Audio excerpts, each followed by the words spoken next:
All right, we are at 12, so we are going to get going.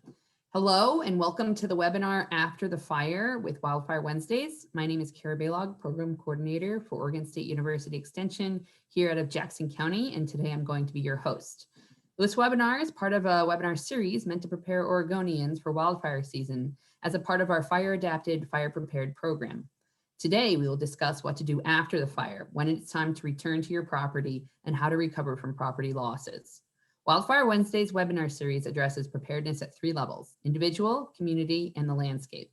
Today we'll complete our webinar series for the spring, but we will be back this fall, so please stay tuned. Because you signed up for this webinar, you will receive information about those future webinars, so just keep an eye out for us. Before we begin, I have a couple of logistics to go through. This session is being recorded, and so this one and all past webinar recordings can be found on the Forestry and Natural Resources YouTube channel at the link provided in the chat.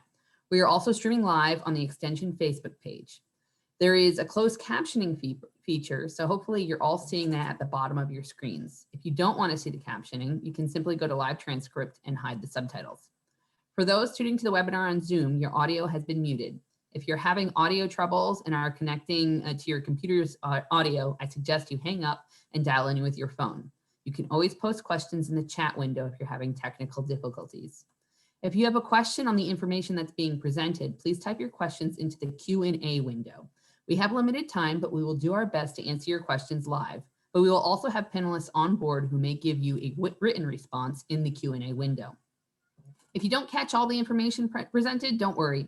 We'll provide all the resources and links mentioned during the webinar on our FIRE program website. We'll follow up with an email just to be sure you get the information.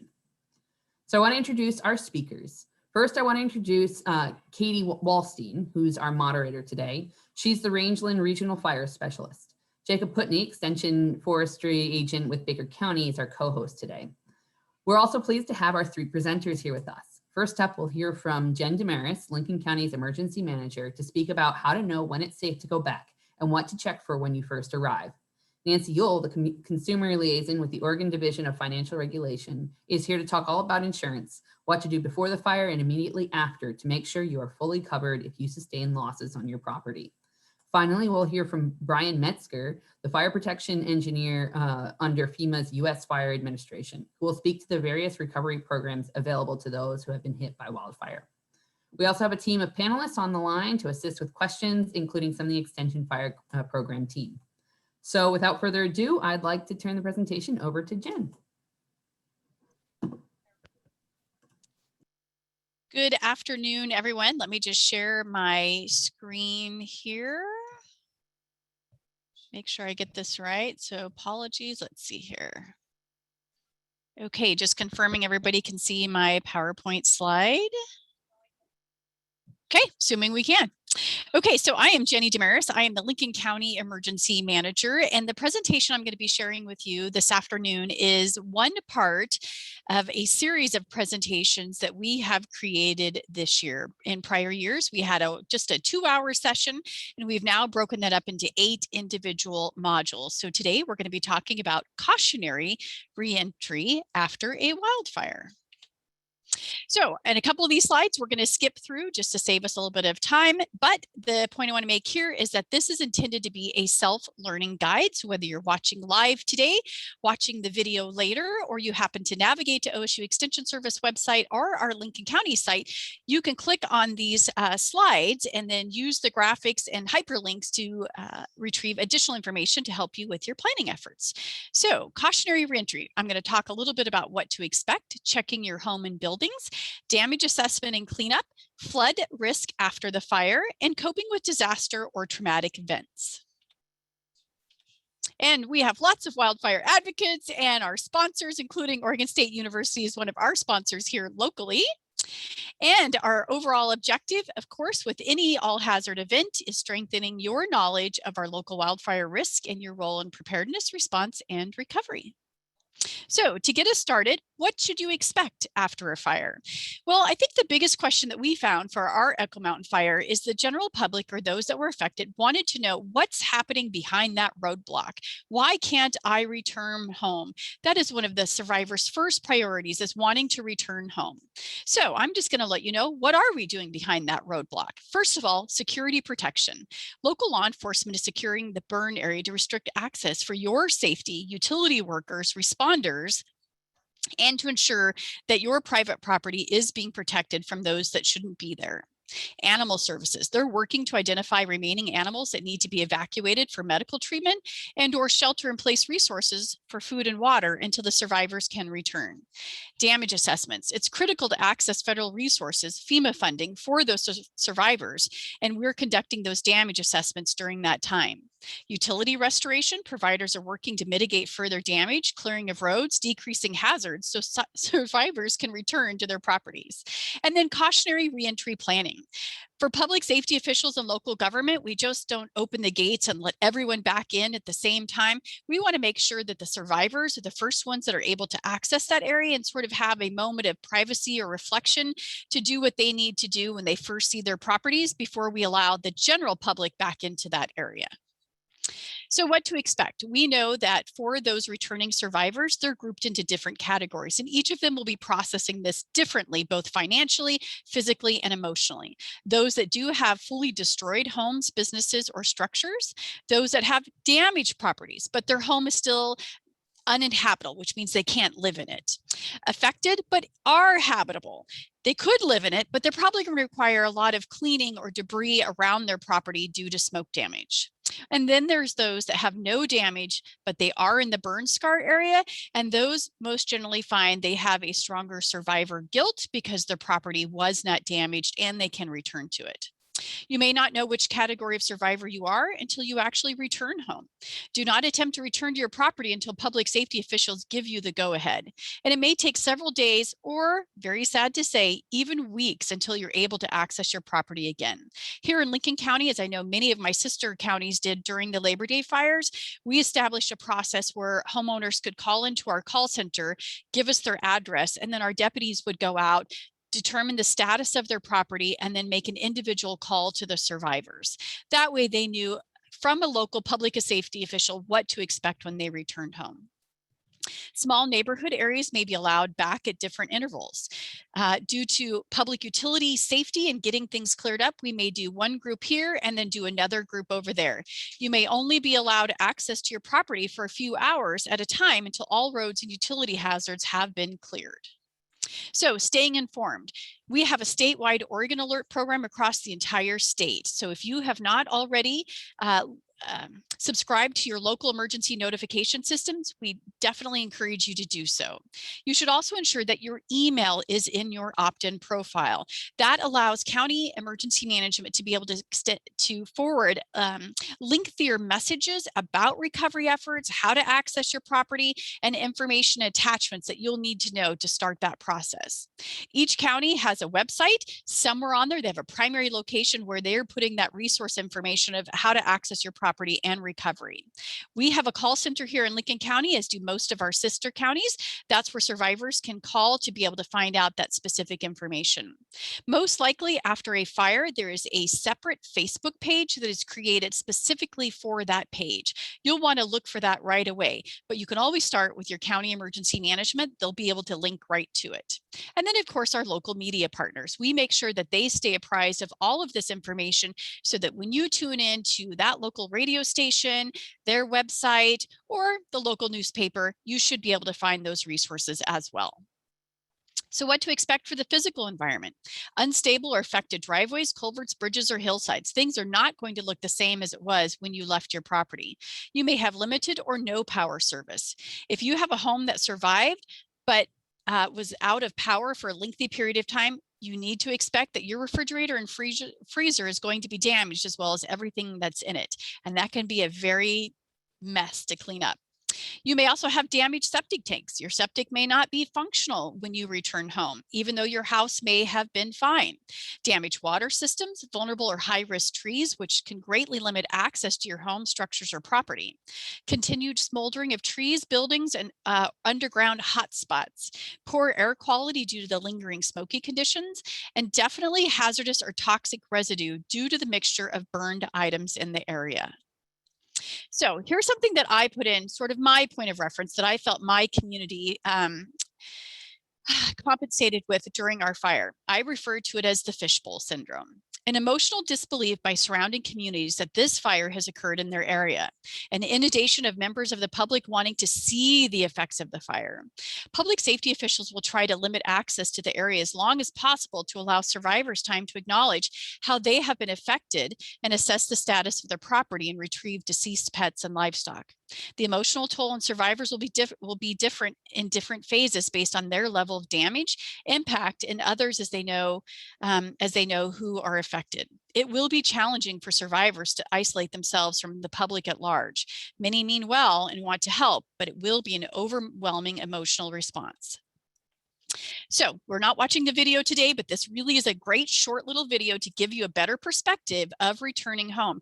Many of the slides I'm going to talk about in a few minutes are more artfully described in their video. This is from the state of California. As we know, California is a few decades ahead of us in fire response, public outreach, and it's to be understood. They've had many more fires than the state of Oregon, but we know that our state fire marshal office, Oregon Department of Forestry, folks like Oregon State Extension are really going to be ramping up those public education outreach events as we go forward.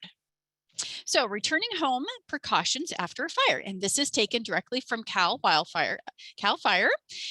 Things to think about: cautionary reentry. Lincoln County uses this term exclusively for letting individuals back into that burn area. Only those with listed residential or business addresses will be allowed back in. You might say to us, I lost my driver's license, my purse, my wallet, I don't have it.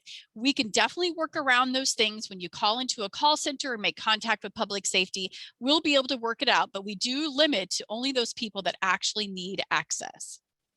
So returning home for resources, we're going to talk briefly about when driving to your property, at your property, checking for fire and fire damage, and then thinking about those utility systems. So the first step, driving to your property. It may be in a city area with general streets, or you may be out in the rural areas. So depending on your location, you may have different hazards. Public safety and utilities try to mitigate all of those before we let the public back in. But trees, brush, and rocks, which may be weakened or loosened by fire, rocks loosened by fire may roll down and crumble. You may have returned to your property for a few weeks, and then you see some of these hazards present themselves. Debris on the road near your home and in your driveway, public safety is not going to be able to move all the blocks and all the boulders and all the debris out of the roadways before they let you return home. So you have to be cautious and be ready to navigate those. However, utility poles can also be weakened by fire, but most generally before we let the public back in, we do try to mitigate those. So checking your property for damage. Again, as I stated, hot embers and rain gutters, roof, and under the overhangs. You may find that these still exist in or around your property somewhere if it was not a completely destroyed property where everything burned. Keeping yourself situational awareness, if you have children with you, really being cognizant of their safety and knowing that when you're walking through your property, it is a different landscape than when you evacuated. And as I mentioned, having a hazardous area, you may find that you need to wear a mask or respirator while you're touring the area, depending on how much smoke, dust, or wind conditions. If the wind is stirred up after the fire and there's lots of dust rolling around, you really do need to wear a mask for your safety. So utilities check. Is there damage to the gas meter? Do you have a natural gas line? Making sure that that is intact. Did you have propane on your site? Are those valves and things okay? Check at your electric meter if there's any visible damage. Now, we would assume that the utility companies have already been out to all of these houses, but you really should do a second check yourself, as you're the one that is most familiar with your property. If there are electrical wires on the ground, do stay clear of those and contact your utility provider. Now, some of you may be saying, what if I'm a renter? I'm not the property owner. You should definitely have conversations with your landlord, the property owner, to make sure that this inspection or check has been done prior to your arrival. So assessment inside the home and continued caution. So what should you check for? If you have an attic space that's accessible, you definitely need to tour that. Even underneath your building, if you have vents along the side of your house, if it's at all possible to shine lights in there, or if you have access to actually get in there and make sure that there are no issues underneath your house or in that attic space. If electricity is off before you're turning it back on, make sure that all appliances are turned off. Once you're sure appliances are turned off and there's no fire damage to your buildings, the meter does not have any visible damage, you may turn on the main circuit breaker. Do be advised that most generally what we've seen with our utility providers is they provide some level of notification to those property owners or structures that it's safe to turn your power back on, or they just turn the power back on if your breakers were already on to begin with. Check to see if you have a landline and that the phone is actually working. If it's not, then you'll probably want to make a contact with your home phone provider to get that reconnected. If you have security systems and alarms, make sure they're working, and then use flashlights to help inspect your home and surrounding areas if the power has not yet been restored. So checking your property on the outside. Trees and poles with deep charring, particularly is still smoking, should be considered hazardous. Smoldering holes in the ground can be full of hot coals. Again, small children running around their home site, that's really something you're going to want to limit. And then white ash is evidence of hot material. So a few other resources to help you. We're not going to go into detail, but if you click on this graphic when you look at the slides, checking your home after a fire. The Red Cross actually did a pretty darn good of providing you more of a narrative sort of checklist to go through all of those steps that you're going to want to check your home after the fire. So thinking about damage assessment in cleanup, we may allow you to return back to your home, but that's probably not when you're going to start the cleanup process. It may be another few days, a few weeks, or maybe even longer, depending on the conditions or the utility restoration that still needs to take place. However, when it is time to go back to your house to start that cleanup process, we want to make sure that you fully understand the risks and what you should do. So thinking about damage assessment, and we know that Nancy's going to talk to us a little bit more about insurance, so I'm just going to lightly touch on this. One of the first things you're going to want to do is document your property damage with photographs. Your insurance provider and even FEMA, they're going to want to have as much information as possible about the condition of your property directly after that occurred. Conduct that inventory, participate in local damage assessment process to make sure that you are included in those FEMA assessments. Same thing with Red Cross cleaning up after fire, great resources. And just touch base on that, don't have time, but these lots more things you want to think about when you start that cleanup process. Great here, that indicator for that graphic, it goes into more details, and public health and your local public safety officials will help you with some of these resources as well as the Red Cross.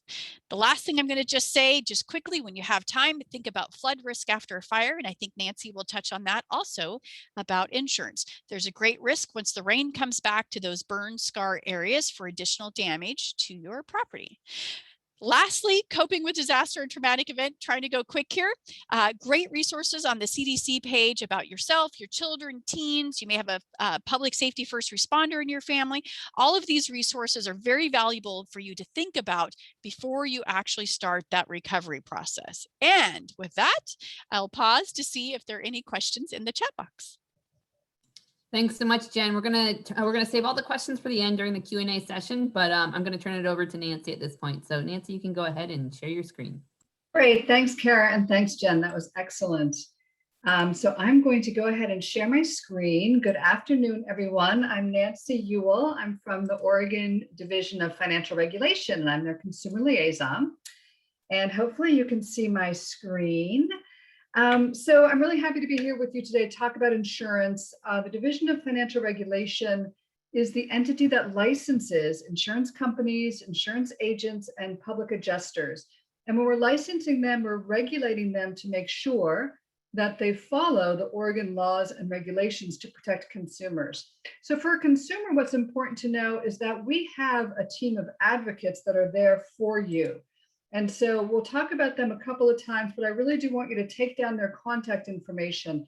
These folks are highly experienced insurance professionals who now work for the division to help you with your insurance questions and when you have concerns or problems with your insurance company or your insurance contract. So you can ask them questions, you can decide if you want to file a complaint with them, And they're just a really good resource for you to use. So I encourage you to sort of bookmark our website. That's dfr.oregon.gov.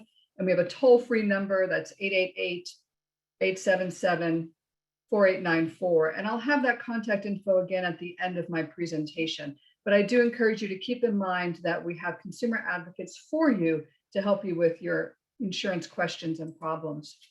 So we've compiled a lot of resources for you to help you protect your finances during a disaster. Again, dfr.oregon.gov. On our homepage, you're going to find two different buttons that are helpful. The red wildfire insurance button is specifically about wildfires and insurance, sort of Q&As for you.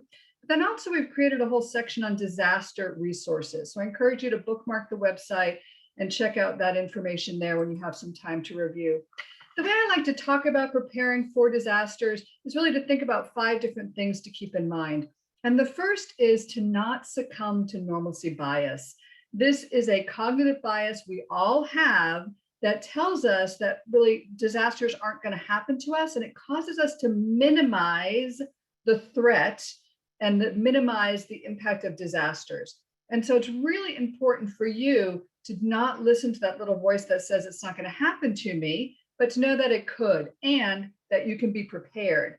And the thing is, insurance is one of your major tools to be prepared to mitigate disaster. So that gets to the second point, which is to use insurance. Now, many folks are homeowners and they say, Nancy, of course I'm using insurance, I have to. But actually, a lot of folks are renters. And as we saw in the Labor Day fires of last year, many people who were affected by those fires were renters and they didn't have renters insurance. So that's a really low cost, affordable way for renters to have some of these protections we're going to review this afternoon. So maybe you're a homeowner, but you probably know somebody who's a renter. Maybe it's a family member, a coworker, or a friend. Please encourage them to look into renters insurance to help them in case a disaster strikes. When you have insurance, it's super important that you review that coverage. We're going to go into more details about this in a minute, but think about every year reviewing your insurance coverage. Just spend an hour with your insurance agent and go over your coverage to make sure it's sufficient. This is one of those things you need to do, just like you have to pay your taxes, check your credit reports, review your insurance. Don't put it on autopilot. Go ahead and check it every year to make sure the coverage is proper. And I'll talk in some more detail in a minute about what you want to look for. The other thing is, ahead of the time, keep an inventory. So Jen talked about the importance of doing an inventory once you get out there. But she also talked about trauma and the emotional stress of going through a disaster. If you don't have an inventory before a disaster, you're going to have to create a detailed one when you make your claim, when you go for your settlement claim with your insurance company. And creating that from scratch after disaster can be very traumatizing. You've already gone through a terrible incident. You're already realizing the things you've lost. You're having to remember the things you've lost. You're worried you're not remembering everything. So rather than having to go through that trauma, take control of this ahead of time and do an inventory. It can be as simple as walking through your house with your smartphone and taking pictures of things in your rooms, opening your cupboards and your closets, but even better, actually do detailed lists, particularly for the big things. Don't worry about every knife, fork, and spoon, but when did you buy that TV and what did you pay for it? That couch, that new set of tools, that expensive jewelry. The more details you have ahead of time, the easier it's going to be for you when you have to do a settlement if you have that detailed inventory. So it's something all of us can do. Pretty simple nowadays. There's apps and spreadsheets to help you do it, but get that inventory going as much as you can. And 80% inventory is better than nothing, right? So do the best you can and get that inventory in place. Similarly, we all know about our to-go bag, but we don't all think about our financial backpacks. I'm going to talk a little bit more about that in a minute to help you think about how to take care of your financial documents ahead of a disaster so they're there for you when you need them. So I want to go a little deeper into reviewing your insurance coverage because it's so important to do this ahead of time. The first thing you want to look at is your coverage for your personal property or your personal possessions. This is both true for homeowners insurance and renters insurance. So remember, if you did that inventory, you'll know how much you need to replace your personal property. So you want to think about, if everything was wiped out in a fire, how much would I need to replace it? And make sure that that coverage is sufficient for you. You want to think about if there's limits on personal property coverage. Oftentimes jewelry limits exist or coin collection limits exist. So let your agent know if you have high value jewelry or special coin collections, because they don't know what they don't know. but they could conceivably cover those for you if you just let them know that. Similarly, liability insurance really protects you against lawsuits for bodily injury or property damage that was unintentionally done by you or a family member. So here what you're protecting are your financial assets. So you think about your net worth, you want to have enough liability coverage to protect your financial wherewithal if someone were to sue you for some liability. Additional living expenses is extremely important. Again, it's both in renter's insurance and homeowner's insurance. If you have to evacuate, you have to go to a hotel, maybe rent an apartment or a home for a period of time. It's additional living expenses that's going to pay the incremental cost of that, of the place you're living, of food, like eating out at a restaurant, all those things that you would normally have covered staying in your own home. When your home becomes uninhabitable, that additional living expense portion of your insurance is going to cover that housing that you'll need until your home is occupiable again. So look at the coverage. Is it sufficient amount and period of time? And discuss that with your agent. And then premises, of course, is the big one. That is your home. That's your dwelling. So I'm going to dig down a little bit deeper into that one. But what's important to know is nationally, we know that 3 out of 5 homeowners are underinsured for their premises. So really important to take the time and review that with your insurance agent and make sure you have sufficient coverage for your home. So let's take a deeper dive into the premises. That is your actual home, and what you look for on your insurance, what's called your look in your insurance policy and look in your cover sheet, is look at coverage A to see how much is there to rebuild your home. And oftentimes there's an additional line for your insurance called extra replacement costs. Sometimes it's 10% of coverage A, sometimes it's 20%, but it gives you that buffer if building material costs have gone up or if you need to do building code upgrades. So you want to look at those values on your declaration page of your insurance policy and review them with your agent. Now you say, well, how do I know if I have enough? Well, you can ask your agent to do a new cost estimate for you. You can also actually hire a cost appraiser to determine what it would cost to rebuild your home, or you can check with a local builder in your area to ask them what the average square foot cost is for your type of home and calculate that by your square footage to get a good sense of what it would cost to rebuild your home. So you want to make sure you have sufficient coverage in that coverage A for your home. You also want to think about your outbuildings. If you have sheds and barns and garages, make sure that those are properly estimated too for rebuilding them. Now, if you have a manufactured home and it's an older manufactured home, it is handled a bit differently in insurance. Older manufactured homes coverage is for what's called actual cash value, which is a depreciated value of that home. So it's probably not going to give you enough to purchase a new home. So you want to check with your insurance company, see what that value is. And if it's an older home and you can't get more coverage than that, you might want to think about setting up a savings account in case you need to replace your home. So you have that as sort of an extra fund for you. If you have a newer manufactured home, you could get replacement cost coverage for it. Again, talk to your insurance agent, see what that coverage is, and make sure it's going to be sufficient to help you if your home is destroyed in a wildfire. Now, the other things you're going to find on your homeowner's policy is there may be coverage for debris removal, or it may be in that coverage A. So you want to know, how is debris removal going to be handled?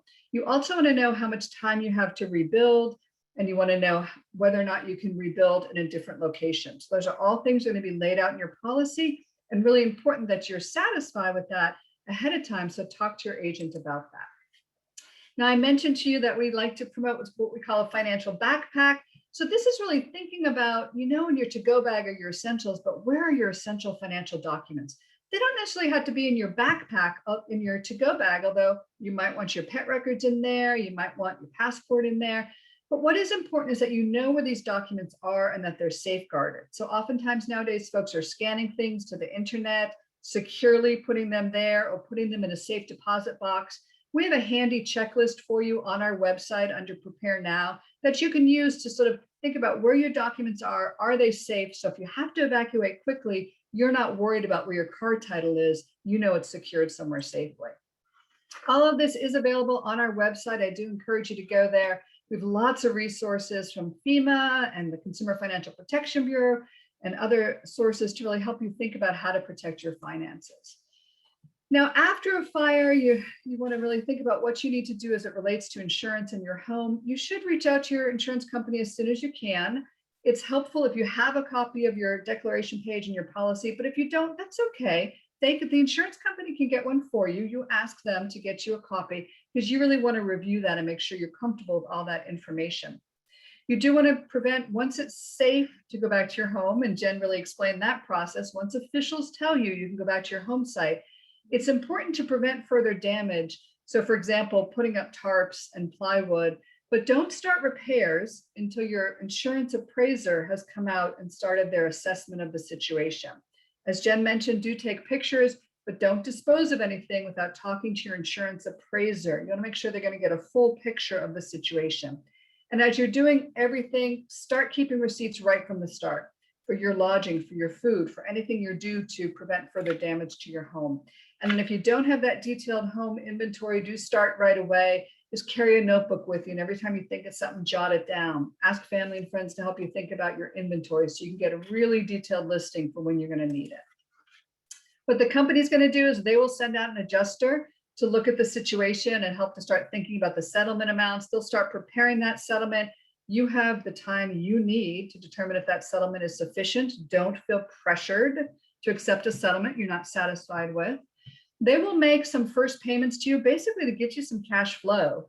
It's partly going to be your additional living expenses. It's also going to be partly your personal property. And it's going to be what they call actual cash value. So it's only going to be a portion of your personal property, but it's to get you started, to start doing some replacement purchases. Then as you replace things, they'll then reimburse you for replacement value of your personal properties. As for the premises, those payments for rebuilding will probably have your lien holder on it. That's your mortgage servicer, right? They have an interest in your home. So that check's going to be made out to both you and your lien holder to make sure that your mortgage servicer is aware of the plans and is part of the plan to get the rebuilding in place, because they do have an interest in that home. As you're rebuilding, I just really want to encourage you, please be aware of rebuilding scams. Scammers come in during disasters and take advantage of the anxiety people are feeling. So be very careful who you're hiring. Please make sure they're licensed with the Oregon Construction Contractor Board. You can check right on the website. Please use written contracts, get everything in writing with the contractors, check their references, and never pay for things until you are fully satisfied with the work that they're doing. Okay, quick few tips for settlement. Do know your policy coverage inside and out. What we find is when there are large disasters, you may have multiple adjusters you are dealing with. So you have to become the expert on your case, keep all your records, get everything in writing. So if you have a conversation with someone, then email them back and say, as we discussed on the phone. So keep everything in writing and keep your relationship professional. When you have problems, first talk to your insurance company, but then know that we are there. Our advocates are there for you and we can help out. So just give us a call. Here's our contact information again. And for community groups and organizations who are on the call, we are happy to come and do this presentation for you with a little bit more time, a little more Q&A. We did that for Jen in Lincoln County, and we're happy to go into more depth about preparing your insurance and what to expect after a fire. So please reach out. My email is there, is outreach.dfr@oregon.gov. Thank you. Thanks so much, Nancy. We're going to finish this off with Brian. So if you can unshare your screen, Nancy, and I'm going to highlight Brian for everyone. Let's see. All right. Take it away. All right, good afternoon, everyone. I'm Brian Metzger with the U.S. Fire Administration. I'm the fire protection engineer for the agency. For those who don't know, U.S. Fire Administration is housed within FEMA, which is then inside of Department of Homeland Security. Today, I want to talk to you a little bit about recovery, but in order to do that, it's important to sort of understand a few concepts.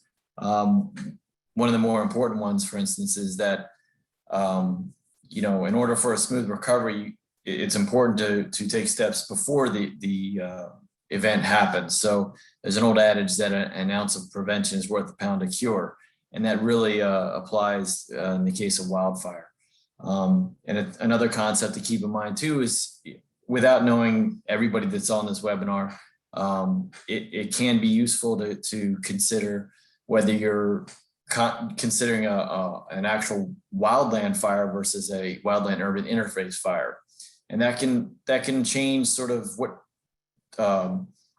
governmental entities you're interfacing with, or who the involved parties are. So For instance, our partners at U.S. Department of Agriculture which is where the U.S. Forest Service is, they have a lot of programs available as well. Whereas U.S. Fire Administration is within FEMA, and FEMA has their programs available too. So keep that in mind.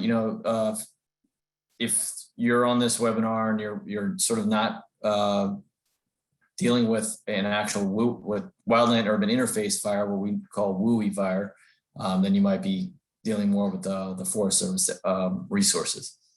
FEMA as an organization really subscribes to sort of the local up structure, which means our programs rely heavily, or they're in fact dependent upon what happens at the more local level. So your local city, county, and state, those typically provide the pathway to the FEMA programs.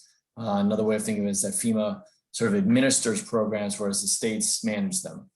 So for that reason, it's important following an event that you work very closely with your local emergency managers and other response organizations that might be on the ground locally.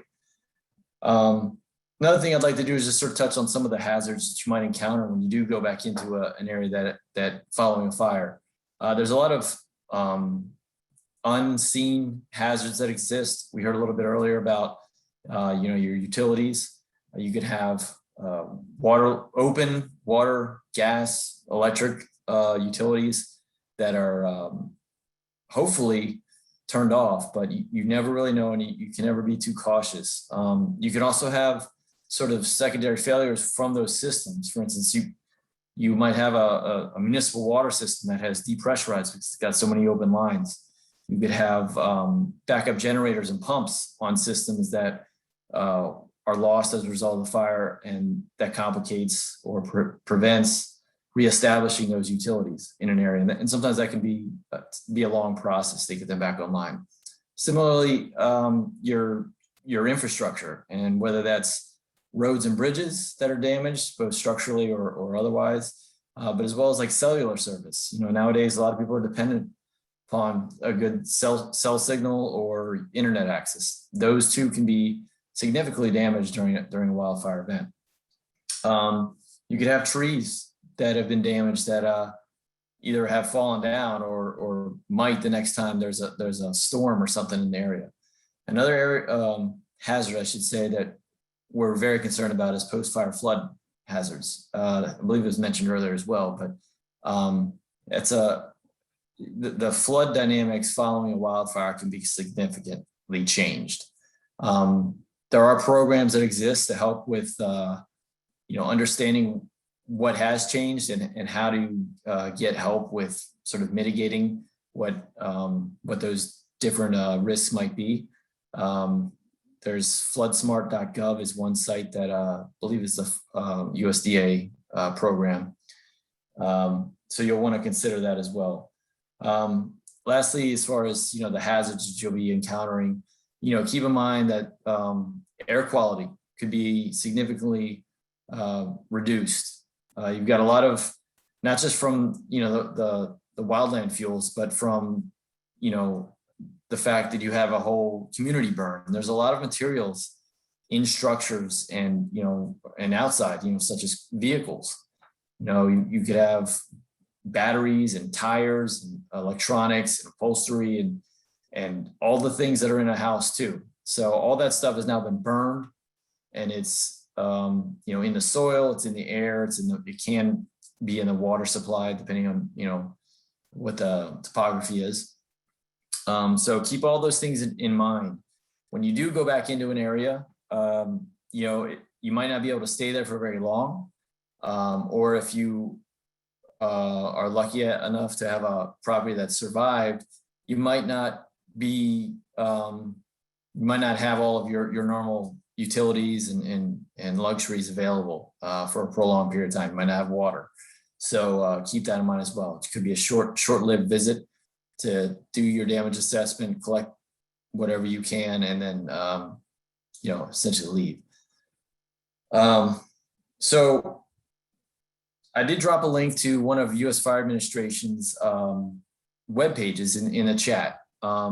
And by all means, you can feel free to reach out to U.S. Fire Administration or myself if you want more information on that. Admittedly, this is a broad and complicated topic. So I didn't want to try and throw everything into a PowerPoint presentation because it would essentially be a whole bunch of links.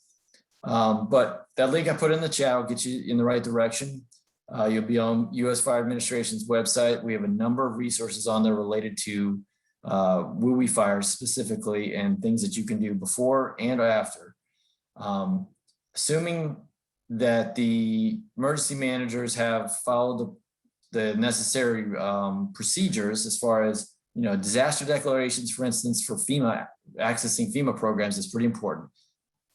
Having that declaration essentially gets the ball rolling for all these programs. In terms of individuals, like, members of the public basically accessing FEMA programs, again, it's all going to go through sort of your local managers, and you will most likely end up dealing with the individual assistance program. And the best way to begin that process, aside from whatever your local emergency managers provide you, is through disasterassistance.gov. That's another website that's pretty important. That's kind of the entry portal. So once you're there, those programs fund and assist with any number of issues, most of which were actually already discussed. So I think, that's probably the two main resources you have available. One other thing I wanted to touch on is just from a U.S. Fire Administration standpoint, part of what our mission is, our mission is the National Fire Program, but part of how we deal with that problem is we work very closely with local fire service and EMS providers. And relative to wildfires, we teach courses and training to prepare them for not only the hazard, but also doing community risk reduction and promoting programs like FireWise and advocating for community a CWPP, so Community Wildfire Protection Plan. That is another plan that is pretty important for communities to get in place before a fire, that will also assist with emergency plans and insurance as well. So if I'm going to leave you with one thing, it's to think about the risk of wildfire before it happens. Like I said at the beginning, recovery is really defined by what you do before the fire even comes. And that's true for fire as a hazard in general. So with that, I encourage everyone to visit the resources on U.S. Fire Administration's website, as well as FEMA's website. If you have any questions for myself or U.S. Fire Administration or regarding FEMA, you can certainly shoot me an email or give me a call, and I can connect you with the right resources. Thank you very much. Okay, we're going to move into Q&A, so I'll remove the spotlight. If I can get all of our speakers back on, and then Katie to come up and go through the questions, please put your questions in the Q&A for us to take a look at. So anything having to do with when you first get back after evacuation, insurance, emergency relief programs, anything you have, go ahead and put it in the Q&A. Great, thanks to all our speakers. The first question we have is directed toward Jenny there in Lincoln County. And we have a question from an attendee today asking, this talk today focused on returning to homes after a fire event. And this attendee is wondering if there are any differences in post-fire procedures and returning to town that differ between a home and something like a business or a community center, a church. So Jenny, go ahead. So I would say no. What that may really come down to, if you are a business owner, your insurance may have different requirements for you to do the assessment of your property. There may also be things related, if you're a restaurant, so public health, environmental health will probably require that you have another restaurant, food service type inspection. So those things that apply to business owners, they may have to have their services re-inspected before they can open back up for business. But whether it is a neighborhood area that was affected by a fire or completely destroyed, or it could be that you were evacuated from an area, level 2, but there was actually no fire. All of that information is going to be given to you when we tell you it's time for you to do a cautionary reentry. But a lot of those questions are going to come down to what your insurance carrier requires. And of course, everyone should do a standard safety check. Great, thanks, Jenny. We have one for Nancy, and we have a question here about an Oregon law that was recently passed that allows folks more time to rebuild or potentially rebuild somewhere else after a fire. Sure, thanks, Katie. That's right. So House Bill 3272 was just signed into law last Friday, June 11th. So it's effective as of June 11th. So any policy that is issued or renewed as of that date does now have this stipulation. And what it does is it lays out that there will be at least 12 months for rebuild allowed. And then if there's an emergency declared, such as what happened with the wildfires last year, declared by the governor, then folks can have up to 24 months to rebuild from the date of the first payment by the insurer. Additionally, additional living expenses goes out to 24 months if there's an emergency to the policy limits. So again, you want to know how much money is in your policy for additional living expenses. And then additionally, if there's unavoidable delays that are beyond the control of the insured, and if it's not an emergency, but you've experienced a fire, then you could have 6 months added incrementally to that rebuilding and ALE timeline up to 24 more months. If there's an emergency, it could go up to 36 more months, but it's incremental. And unavoidable delays are things like maybe it's taking longer to get a contractor, maybe building materials are scarce, maybe it's taking longer for plan review. So things beyond your control would be those unavoidable types of things. It also stipulates that you could rebuild or buy in a different location. And then also it allows you every other year to get a fresh estimate of the cost to rebuild. You provide the information to your insurer and they'll run those estimates for you. Now, this is effective as of June of this year, June 11th, except that getting that new cost estimate takes effect next July of 2022. But for folks who are impacted in the most recent wildfires, it is important to know that our division has a voluntary rebuild agreement with about 45 insurance companies that are allowing people 2 years to rebuild and to rebuild in a different location. So folks should, if they've been impacted by our past fire, the September 2020 fire, they should reach out to their insurance company to see if they're part of that voluntary rebuild agreement. That gives 2 years to rebuild and they can rebuild in a different location. Thank you. Very fresh news on the legislative front. So folks, feel free to keep typing your questions into the Q&A and we'll keep lobbing them out to our panelists. I have one for Brian. You'd mentioned that communities should develop their CWPPs, and those include plans for emergency assistance following fires. Brian, in your experience, what would a good CWPP include in that respect? Just making sure I'm still on audio here. They're pretty comprehensive. You know, and we also have links on the USFA website on how to create a CWPP and what to do with it and all the concerns that you'd want to have outlined in it. But you know, in general, you want to probably the single most important thing about a CWPP is getting the entire community on board. So it's important that process alone of sort of engaging with your neighbors and with your community leaders and the groups that are within a community, that will help shake out a lot of the details that are necessary. And it varies wildly, you know, depending on whether you're, you know, a small neighborhood of single family homes up to an entire town, for instance, or a community that has a lot of different types of structures and topography and ecology in it. So probably the single most important feature of a CWPP is the community involvement and getting people the community as a whole on board with what to do before, during, and after a wildfire. And again, if people would like more information about that, there is we have a page for that on our website. I'll actually drop it in the chat here in a second. Great, thanks, Brian. We have a question here for Nancy. This is a good one. What do you do if an insurance carrier decides to cancel your policy when you're fully current on premiums, things like that? Right.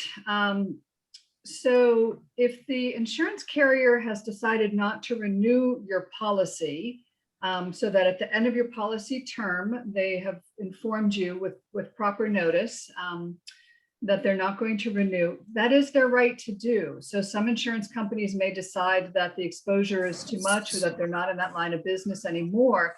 And so you would want to shop around for another insurance carrier. But if they're canceling, they can't just cancel you with 10-day notice without telling you why. So you have a right to know why they're canceling you. So I'm not sure if they're actually canceling you or non-renewing you, but non-renewing is at the end of your policy term, right, of that term, and they give you advance notice so you can find more insurance. If they're canceling you, typically it's because someone hasn't been current on their premiums, but our questioner clearly says that they are. So you have a right to know why. And it cannot be just for like making one claim, like a fire claim, if you have not had a lot of claims in the past. So if you're having a challenge with this and you really question, do give our advocates a call and run it by them to make sure that this carrier is conducting things properly. But the reality is that insurance carrier can decide not to renew. That is their right, that is their business. And then you would go shopping for another insurance company to cover you. Thanks, Nancy. So while we're waiting for more questions to come into the Q&A, I have another one. This one's for Jen. You covered a lot of content today, and I am looking forward to going back and reviewing that for myself. I was curious if folks were to leave, just committing to doing one thing today, Jen, what should that be? Or does it depend? Yeah, so it does depend on, sort of what phase, if there's response, recovery, but for us as county emergency managers, making sure that you've opted in to your local emergency notification system, 100%, no matter what the hazard is. If we need to alert you that your household or you yourself are in danger, the fastest way for us to do that is to reach you by mobile phone, by landline phone, by text. So making sure that your opt-in profile is up to date and that each of your household members that have their own mobile phone, like if you have a 12-year-old and they have an iPhone, they really need to have their own profile. They may be home alone when the emergency happens, and you want them to be able to get that information as quickly as possible.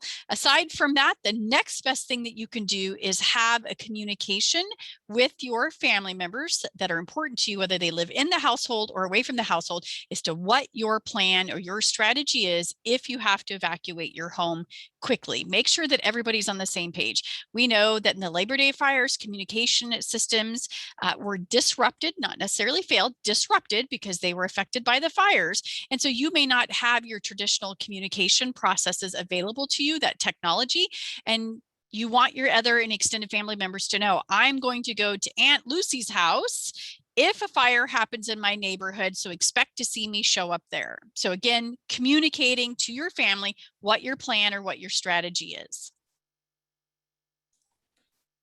Thanks, Jen. We have another insurance question. Who knew it could be so interesting, Nancy? So this is one pertinent to what you said about taking an inventory in your home. And so we have a question, does insurance ask for some kind of proof of purchase when you have that list of items? That's a great question. Thanks, Katie. So more details is better on your list, but smaller items, you don't have to show proof of purchase, but try to list when you purchase something, particularly large ticket items, how much you paid for it and when you purchased it. And if you have proof of purchase, sure, keep that, right? More information, more details is better, but don't worry that, oh, I don't have proof. So, don't let that be a barrier to at least making your list of what you've got.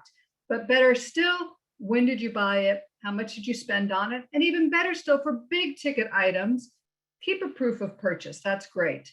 But basically, you want to have the details of what you've got, when you bought it, and what it cost. It could be an estimate. And again, group small items together. You don't have to do every single, pot and pan, but your kitchen pots and pans, list, 8 pots and pans, X amount, that type of thing. Great. And while we have you, Nancy, another related question. You'd mentioned, it takes a long time to rebuild. Folks should plan for that. What about just purchasing a new home elsewhere? Right. So this new law, House Bill 3272, will allow that. And for folks who were impacted before this law took effect, some insurance companies also allow that. So they give you the settlement proceeds and you can purchase a home somewhere else with that. What you will get, though, is just your settlement proceeds. So, in this day and age, homes cost more. The market cost of a home is higher than the rebuild cost, right? So it's not like you're going to get the market value to go buy another home. And you also, of course, don't get the land, right? When you think about what you're getting in a settlement for rebuilding is to rebuild the home, not the land. So you'll need to have other funds to bring to the table to purchase a home somewhere else. But yes, oftentimes you can use those proceeds to purchase another home with this new law that is part of the new law. And if you're impacted by previous fires and you're thinking about that as a strategy, talk to your insurance company and see if they'll allow you to do that. Thanks, Nancy. Looks like we have time for maybe 1 or 2 more questions. This one's for Jen, and I think it's an important reminder we all need. How do we ensure that we are listed for that emergency communication alert that you had mentioned at the start of your presentation? Great. So with the Oregon Alert Program, there's 3 sort of different ways. So first of all landline numbers, residential and business. And then we have the new feature with the Oregon Alert Program that all wireless numbers are automatically imported into the statewide database that each county and or tribal unit has access to. So that's sort of automatic. Secondary to that, each community member should create their own opt-in profile. If you're not sure if you have one, go to your county emergency management website, look for their software program. There should be an access to log on to that program. It should ask you what your username and password is. Try to see if you could figure that out. You can say forgot username. It'll lead you through some of those questions. And if you still can't figure that out, you can email or call your county emergency manager and have them look it up by your cell phone number or email that you would have used to register. Or at the very least, if you really think you haven't done it, or maybe you've moved across county lines somewhere in the last few years, you can go ahead and create a new profile if you really think that you don't have one.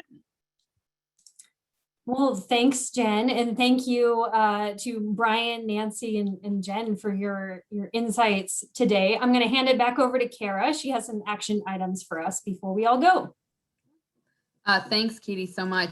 And for those of you who didn't get your questions answered, take a look at the chat box. They might have been written out. If not, we're going to have information for you in follow-up emails. So please keep an eye out for that. We just want to put it on you guys now that you've been through this webinar. We're really going to encourage you to take some action. So if you haven't really done anything to this point, make sure that you start that documentation action, like Nancy was talking about, like all of our speakers were talking about, to account for insurance claims. Make a list of important numbers, so the utilities that you might need to be contacting immediately after a fire. If you've already started some of that stuff, make sure to reach out to your friends, family, neighbors, and help them get ready to recover from a wildfire. We never really know who's going to get hit. You can assist them with property documentation for family or friends who are unable to do it themselves. All right, so I want to give a big thanks to the presenters and panelists that we had for this webinar. This wouldn't have happened without you, so big thanks to Jen, Nancy, and Brian.